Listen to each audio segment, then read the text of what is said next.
मौका जब दिए जाहिरी जब আপনাদের কল্যাণের জন্য ছেলেদের অর্জন দরকার, জ্ঞান দরকার। তাই প্রত্যেকটা ভক্তপুরী অনুসারী যুগে যুগে যখনই আসে আমরা দরবার ন্যায়ের পক্ষে, সত্যের পক্ষে, মানবতার পক্ষে থাকার জন্য আহ্বান দিই। আজও সেই আহ্বান করা হচ্ছে, এই আহ্বান মানুষকে দেওয়া হয়। আপনাদের দরবারের পক্ষ থেকে এত ভক্তমূল্য আছে, কী ব্যবস্থা থাকছে আপনাদের ব্যক্তিগত? সবটাই ব্যক্তিগত। আমরা এত বছর ধরে ঐতিহাসিক সালে সালে দাদা হুজুর রহমতুল্লাহ আলাইসে বাতাসা দিয়ে শুরু করেছিল। আজকে সেটা আমার আন্দাজ নাই যে কত হাজার হাজার হাঁড়ি রান্না হয় মেহমানদের জন্য, আমার আন্দাজের বাইরে। প্রত্যেকটা দরবার থেকে নিজস্বভাবে সারা বছর যারা আমাদেরকে মেহমানদারি করে, দাদা হুজুর এই 3 দিন মেহমানদের জন্য স্পেশাল মেহমানদারি করে গেছে। সেই সিলসিলা, সেই পরম্পরা আমরা আজও চালিয়ে যাচ্ছি।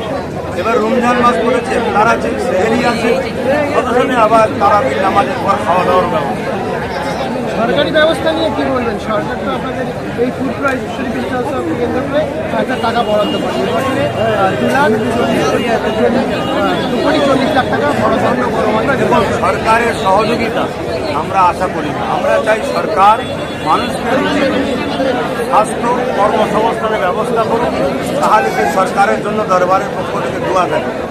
সরকার কিছু ভিত্তাদিনকে মনে করে ফুলফুরা শরীফ বিশ্বাসদের কিনবে, এটা সরকারের ভুল ধারণা। হয়তো একজন দুজন কেউ খায়ের খা থাকতে পারে, তাদেরকে খুশি করার জন্য 2,40,00,000 টাকা পাঠাতে পারে, সেটা আলাদা বিষয়। হ্যাঁ, কিছু রাস্তায় লাইটিং করে দেয়, লাইট করে দেয়। সে এতদিন কি তাহলে হ্যাচাকবাজি জ্বালিয়ে আমরা করছিলাম, আমরাও তো লাইটের খরচ করছি। আমার দরবার এই যে ভাই দেখেন এত কিছু লাইটিং করেছে, একটু দেখান ঘুরিয়ে। সব ভাই মেয়ে নিজের মেহনতের পয়সা দিয়ে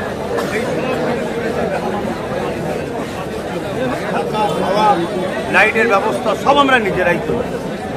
ওরা দিলেও হবে, না দিলেও হবে, একদম সরকার দিলেও হবে, না দিলেও হবে, কোনো অসুবিধা নেই। আমাদের মেহমান আমরা সরকার আশা করি না।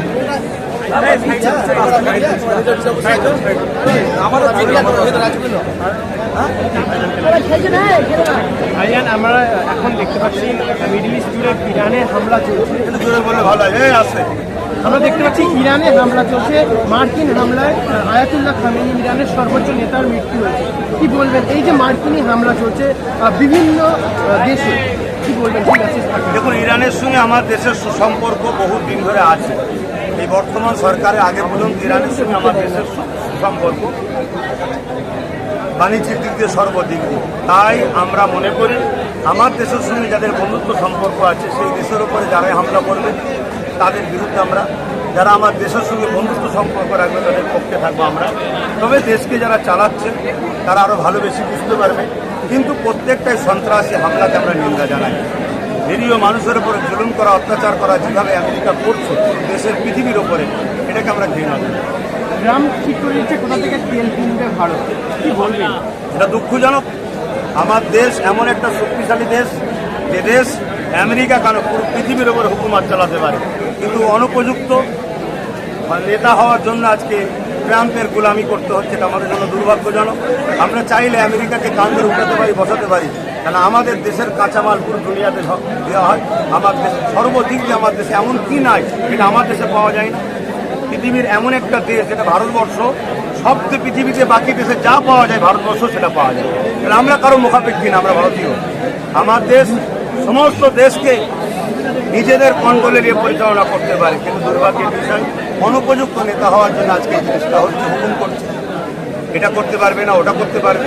এটা দুঃখজনক। আমাদের প্রধানমন্ত্রী ইসরায়েলে যাচ্ছে, ইসরায়েলে গিয়ে তিনি পিতৃত্বের সম্পর্ক দেখাচ্ছেন। তিনি ইসরায়েলে গিয়ে বলছেন India is motherland, Israel is motherland. পিতৃত্বের সম্পর্ক, ইসরায়েল যেটা কোনো দেশ নয়, সেখানে গিয়ে প্রধানমন্ত্রী এরকম একটি মন্তব্য করছে।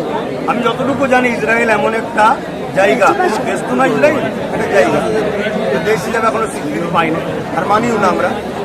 আমরা মনে করি এটা অবৈধভাবে জোর জবরদস্তি করে ইসরায়েল তৈরি হয়েছে। অতএব ইসরায়েল তারা সর্বসময় সবাইকে শোষণ করে, সবাইকে গোলাম বানায়।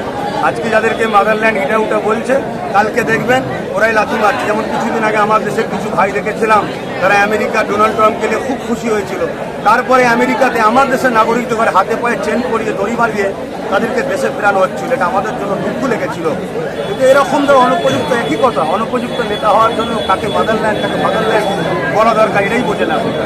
উনি ইসরায়েলের পার্লামেন্টে দাঁড়িয়ে স্ট্যান্ড উইথ ইসরায়েল বলছে, ভারত স্ট্যান্ড উইথ ইসরায়েল একেবারে স্পষ্ট করছে, এবং ভারতের প্রধানমন্ত্রী প্রথমবার ইসরায়েলে বলছি তো, এই তো কথা। আমরা সর্বসময় ইসরায়েলের বিরুদ্ধে আমার দেশ ছিল, কিন্তু আজ 2014 থেকে এমন একটা অনুপযুক্ত আমার দেশের প্রধানমন্ত্রী হয়েছে, আমার দেশের কালচার, কৃষ্টি, চাল চলন, বিগত দিনের ইতিহাস সবটাকে ধ্বংস করে ফেলছে।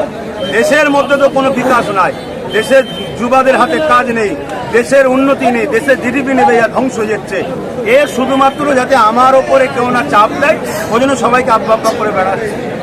এখন ওইখানে গ্রাম সেট করছে, ভারত ইন্ডিয়া কোথাও তেল কিনবে, আর দেশের মধ্যে বিজেপি গ্রাম করে দিচ্ছে দেশের মুসলমানরা কি খাবে না খাবে। সম্পূর্ণ একটা গট আপ কেস, কোনো যেমন চলছে বাইরে তেমন চলছে। প্রধানমন্ত্রী বারবার দেশের বাইরে ওরা তো এক লোককে মানে দেখাবার চেষ্টা করছে আমরা কত দেশের পক্ষে আছি, ন্যায়ের পক্ষে আছি। না না, এটা তো লজ্জাজনক, এটা লজ্জাজনক। আমার দেশের প্রধানমন্ত্রী অন্য দেশের প্রধানমন্ত্রী তৈরি করার জন্য নাচছে। আমরা যেটা জানি, সমাজে কিছু ভদ্রতার লেবাসে অর্থশালীরা নাচ দেখিয়ে নিজেদের আত্মখুশি করে, নিজেকে আনন্দ ফুর্তি করে। অন্য অন্যদের দেশের নেতারা আমার দেশের প্রধানমন্ত্রীকে নাচাচ্ছে বকলমে। এটা আমার দেশের জন্য লজ্জা। আমার দেশের মানুষকে জাগা দরকার, এমন একটা অপদার্থ প্রধানমন্ত্রীকে সরিয়ে দেওয়া দরকার, নাই দেশের আরো নাক কেটে যাবে। মুখ্যমন্ত্রী ধর্নায় উঠেছে এসআইআর নিয়ে, কি বলবেন মুখ্যমন্ত্রী ধর্না? দেখুন, আমি এটা মনে করি দিল্লিতে যাওয়ার কথা বলেছিল। এসআইআর তো এনারা দুজন মিলে গটাপ করে করছে। তবে আজকে সেই এসআইআর যতটুকু যা ভুল হয়েছে, 64 লক্ষ নাম নিয়ে যে বিচারাধীন হয়ে আছে, এটা অন্যায়, ভুল। তবে সেটাকে নিয়ে মুখ্যমন্ত্রী যেটা করছে, আমি মনে করি এটা শুধুমাত্র মানুষকে নাটক দেখিয়ে বোকা বানাবার ছাড়া অন্য কোনো কাজ নয়। যদি এটা নিয়ে কোনো লড়াই করতে হয়, এখনো সময় আছে। এটা নিয়ে তিনি মামলায় যাচ্ছেন না কেন? মামলা করলে জানবো যে একটা রাজ্যের উপযুক্ত সিএম। অথচ অকাবের সময় তিনি কি বললেন, দিল্লি চলে যাও। যে কোনো মানুষ বুঝছে এনারা দিদি মোদি সবটাই পুরো দেশ রাজ্যকে শেষ করে। মানুষ তো আতঙ্কে আছে এসআইআর নিয়ে। আপনাদের তো প্রচুর ভক্তমরিদ আছে, ফুরফুরা শরীফের ইসালে সওয়াব চলছে, কি মেসেজ থাকবে আপনাদের পক্ষ থেকে? না, আমরা যে মেসেজ আগে দিয়েছি, আমি আমার কথা বলছি এই বিষয়টা নিয়ে, যে মেসেজ আগে দিয়েছি আজও দিচ্ছি। দেখুন, আতঙ্ক করে নিজের জীবন তো ক্ষতি করে লাভ নাই। সমস্যা কি করে সমাধান করতে হবে তার জন্য প্রস্তুত নেন। সেই সমস্যা সমাধান করার জন্য আপনারা সবাই সংগঠিত হন, ঐক্যবদ্ধ হন। আর নওশাদ সিদ্দিকী আওয়াজ তুলেছে, আগে এই সমস্যা সমাধান হবে, তারপরে নির্বাচন হবে। সেই কথাতে কাঁধে কাঁধ মিলিয়ে সবাই সাথ দিয়ে আন্দোলন গড়ে তুলুন। আগে একটাই কথা, নাগরিকত্ব সুরক্ষিত সুনিশ্চিত করা হোক, তারপরে ভোট। নাগরিক নিয়ে দেশ, দেশের নাগরিক যখন বিপদে, তাহলে আমার ভোট কিসে? আগে নাগরিকের সমস্যা সমাধান হবে, তারপরে নির্বাচন। এটা অ্যাকচুয়ালি বিজেপির একটা পলিসি, আর সেই পলিসিতে রাজ্য সরকার সম্পূর্ণ সহযোগিতা করছে। এই পলিসি 25, 30, 20 হাজার করে লোকের নামকে বাদ রাখো, বিশেষ করে মুসলমান যারা বিজেপিকে ভোট দেবে না। আর যখনই এত লোকের ভোট কম পারবে, তখন বিজেপি আসার সুযোগ হবে। এটা বিজেপি কোনোভাবে আসতে পারছে না। মানুষকে জোর করে নাগরিকত্ব ভোটার থেকে সরিয়ে রেখে গায়ের ক্ষমতা দিয়ে আসতে চাইছে। এভাবে এসে আমার মনে হয় না বিজেপি নিজেকে কাপুরুষ ছাড়া অন্য কিছু প্রমাণ দিতে পারে।